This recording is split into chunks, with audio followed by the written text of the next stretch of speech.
Why does the United States pay higher drug prices than other countries? Because America's the only country in the world where 340B hospitals mark up drug prices and PBM middlemen charge billions in hidden fees.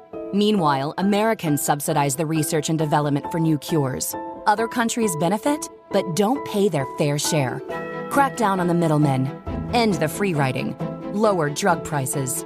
Go to balancethescales.org to learn more. Paid for by Pharma. Close your eyes, exhale, feel your body relax, and let go of whatever you're carrying today. Well, I'm letting go of the worry that I wouldn't get my new contacts in time for this class. I got them delivered free from 1-800-CONTACTS. Oh my gosh, they're so fast. And breathe. Oh, sorry. I almost couldn't breathe when I saw the discount they gave me on my first order. Oh, sorry. Namaste. Visit 1-800-CONTACTS.com today to save on your first order. 1-800-CONTACTS. This is Optimal Finance Daily, 3 Phases of Money Feelings by Chris of KeepThrifty.com. Let's play a game. I'm going to give you a word and I want you to think about how that word makes you feel. No planning out what you'll say, just note the first feeling you can identify. Okay, are you ready? Here's the word. Money. What did you come up with? I put this out as a poll on Twitter with a few options and here's what came back. 26% said stress, 59% said excitement, and 15% said indifference. Where do you fall in?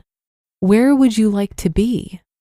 Let's take a look at these 3 money feelings as phases in your financial journey. Phase 1, money stress. According to a survey by the American Psychological Association, 61% of Americans cite money as a very significant or somewhat significant source of stress in their lives. 35% of couples experiencing relationship stress said money was the primary cause, according to another survey. Let's put it bluntly. Money stress is a destroyer of marriages, health, and happiness. The obvious source of money stress is feeling like you don't have enough. That said, things can go quite a bit deeper than that. Early on in my life, money was a huge stressor, even when it came to finally buying something I'd been saving up for. In our first few years of marriage, I stressed about not saving enough, even though I was taking full advantage of my retirement savings incentives at work. I wasn't loaded, but I wasn't short of money either, and yet money was still a huge stressor in my life. Why? Because I wanted to be in control.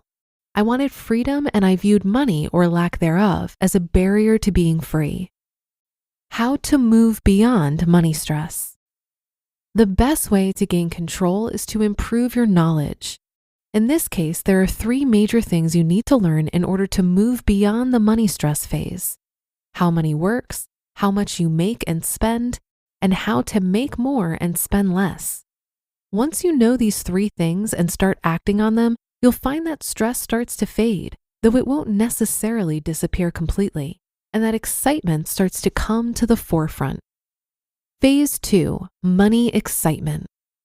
This is the phase where things really start clicking. You have a solid grasp of what money is, how to manage it, and you're starting to see the fruits of your labor. Your account balances are increasing, and the feeling of being in more control can be downright intoxicating. Awesome! Wait, why is this only phase 2? Shouldn't this be where I'm trying to end up? Not quite. It's great to get out of the money stress phase, but money excitement can be just as dangerous. The biggest risk of money excitement is viewing money as the goal instead of a goal enabler. How many people are financially successful in every sense of the word and yet can't seem to find an amount of money that would qualify as enough? How many people spend too much time in cars to drive to jobs they don't like, to work too many hours, all in the pursuit of the next level of affluence? Let's look at this another way. If you had a huge windfall come your way tomorrow, what would you do?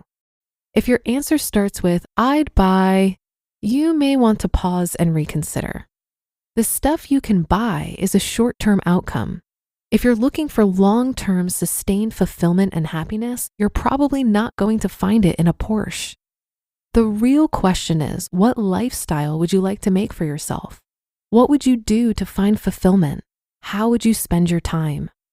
If you can figure out the answers to these, you'll be able to redirect your excitement from money to something more important, to living out your dreams. Moving beyond money excitement. While the key to getting out of money stress was to learn more about money, the key to getting out of money excitement is to learn more about yourself. Spend serious time thinking about these topics: what your values are, what your dream life would be like, and what impact you hope to make on the universe. The problem with money stress was having money dominate your mindset with negativity. The problem with money excitement is having money dominate your mindset with positivity. In either case, money is inappropriately taking center stage. Instead, focus on what would be important for you if money weren't a consideration. With that in mind, the ultimate goal for money feelings is achieving money indifference. Phase 3, money indifference. Yup, indifference. The ultimate state we can hope to achieve is to eliminate money as a factor in our decision-making. Imagine the freedom of turning down the huge promotion that comes with a fat pay raise, but an expectation of 24/7 availability and a lot of travel. Imagine giving both your time and money generously to the causes you believe in. When you can become hyper-focused on what you can do during your 85 or so orbits around the sun, you can start to view money for what it really is, a tool to help you accomplish something bigger. To be clear, this stage is full of excitement. It's just not excitement about money. The excitement here is about being in a stage of life where money acts only as a tool to support your goals, not as a goal itself. If I can get to the point that money is only serving to support my family and accomplishing our goals, living in our values, and making an impact on the world around us, I'll consider this all a success. You just listened to the post titled 3 Phases of Money Feelings by Chris of KeepThrifty.com. Imagine you're a business owner who has to rely on a dozen different software programs to run your company, none of which are connected, and each one is more expensive and more complicated than the last. It can be pretty stressful. Now imagine Odoo. Odoo has all the programs you'll ever need, and they're all connected on one simple, easy-to-use platform, giving you peace of mind that your business is always being taken care of from every angle. Odoo has user-friendly open-source applications for everything. We're talking CRM, accounting, inventory, manufacturing, marketing, HR, and everything in between. Basically, if your business needs it, Odoo's got it. Odoo sounds pretty amazing, right? So stop wasting your time and money on those expensive, disconnected platforms and let Odoo harmonize your business with simple, efficient software that can handle everything for a fraction of the price. It doesn't get much better than that. So what are you waiting for? Discover how Odoo can take your business to the next level by visiting odoo.com. That's ODOO.com. Odoo, modern management made simple. Summer's here, and Nordstrom has everything you need for your best dress season ever. From beach days and weddings to weekend getaways and your everyday wardrobe. Discover stylish options under $100 from tons of your favorite brands like Mango, Skims, Princess Polly, and Madewell. It's easy too with free shipping and free returns, in-store order pickup, and more. Shop today in stores, online at Nordstrom.com, or download the Nordstrom app. What I got out of this article is that money is important up until a certain point, and then it becomes less of a focus for many of us.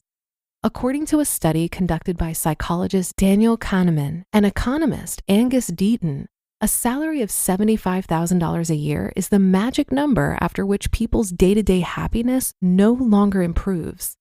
So when you're below this number, increases in income are going to make a big difference in your life. But after that, it might be worthwhile to investigate other metrics of success. I've found in my own life that after reaching a certain threshold of financial security, rather than spending mental energy thinking about how I can make more money, I've been given an opportunity to ask bigger questions. How do I want to spend my time? What kind of contributions do I want to make in the world? How do I want to be remembered by my family and friends? What experiences do I want to have? This article also reminded me that financial wealth is not the only form of capital we should be chasing. There are actually more sources of capital, like social capital, intellectual capital, and spiritual capital. And when you consider a more expanded picture of wealth, you might be more wealthy than you realize. That will do it for today. Thanks so much for joining as always, and be sure to tune in tomorrow for another article. That's where your optimal life awaits.